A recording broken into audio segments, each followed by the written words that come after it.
ಇನ್ನು ರಾತ್ರಿ ಇಡೀ ಸಿಟಿ ರವಿ ಅವರನ್ನ ಸುತ್ತಾಡಿಸಿದ್ದಾರೆ ಪೊಲೀಸರು. ನೋಡಿ, ಪೊಲೀಸರ ವಾಹನದಲ್ಲೇ ಠಾಣೆಯಿಂದ ಠಾಣೆಗೆ ಸುತ್ತಾಟ ನಡೀತಾ ಇದೆ. ಬಾಗಲಕೋಟೆಯ ಲೋಕಾಪುರ ಠಾಣೆಗೆ ಎಂಟ್ರಿ ಕೊಟ್ಟಿದ್ದು, ಮುಧೋಳ ತಾಲೂಕಿನಲ್ಲಿರುವ ಲೋಕಾಪುರ ಠಾಣೆಯಲ್ಲಿ ಸದ್ಯ ಸಿಟಿ ರವಿಯನ್ನ ಇರಿಸಿದ್ದಾರೆ ಎನ್ನುವಂತಹ ಮಾಹಿತಿ. ಬೆಳಗಿನ ಜಾವ ಲೋಕಾಪುರ ಠಾಣೆಗೆ ಕರೆತಂದಿದ್ದಾರೆ. ಸುದ್ದಿ ತಿಳಿದು ಠಾಣೆ ಮುಂದೆ ಪೊಲೀಸರು ಜಮಾಯಿಸಿದ್ದಾರೆ. ಅಂದ್ರೆ ಬಿಜೆಪಿ ಕಾರ್ಯಕರ್ತರನ್ನ ನೋಡ್ತಾ ಇದ್ದಂತೆ ರೂಟ್ ಚೇಂಜ್ ಮಾಡಿದ್ದಾರೆ ಅನ್ನುವಂತಹ ಮಾಹಿತಿ ಸದ್ಯ ಸಿಗ್ತಾ ಇರುವಂತದ್ದು. ಅಂದ್ರೆ ರಾತ್ರಿ ಇಡೀ 3 ಗಂಟೆ ಸಂದರ್ಭದಲ್ಲಿ ರಾಯದುರ್ಗ ಸ್ಟೇಷನ್ಗೆ ಕರ್ಕೊಂಡು ಹೋಗಿ ನಂತರ ಅವರಿಗೆ ಬ್ಯಾಂಡೇಜ್ ಅನ್ನು ಹಾಕುವಂತ ಕೆಲಸ ಮಾಡ್ತಾರೆ. ಅದಾದ ನಂತರದಲ್ಲೂ ಕೂಡ ಇಲ್ಲಿಯವರೆಗೂ ಕೂಡ ಸುತ್ತಾಟವನ್ನ ನಡೆಸಿದ್ದಾರೆ.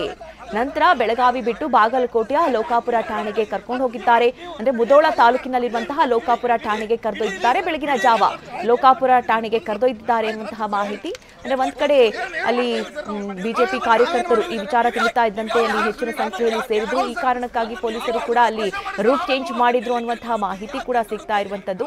ಒಂದ್ ಕಡೆ ರಾತ್ರಿ ಇಡೀ ಸಿಟಿ ರವಿ ಅವರನ್ನ ಈ ರೀತಿ ಸುತ್ತಾಟ ಮಾಡ್ತಾ ಇರುವಂತದ್ದು ಒಂದ್ ಕಡೆ ಸಾಕಷ್ಟು ಪ್ರಶ್ನೆಗಳನ್ನ ಹುಟ್ಟಾಕಿದೆ. ಯಾಕಂದ್ರೆ ಒಂದು ಅರೆಸ್ಟ್ ಆದ ನಂತರದಲ್ಲಿ ಒಂದು ಠಾಣೆಗೆ ಕರ್ಕೊಂಡು ಹೋಗ್ಬೇಕು, ಅದಾದ ನಂತರದಲ್ಲಿ ಕೋರ್ಟ್ಗೆ ಪ್ರೊಡ್ಯೂಸ್ ಮಾಡಬೇಕಾಗತ್ತೆ.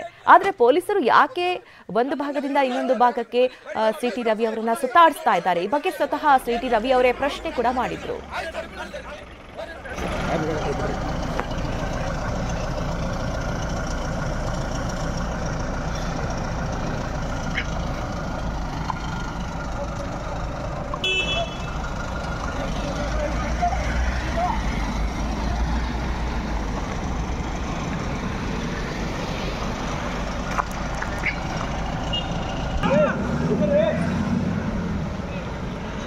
गाड़ी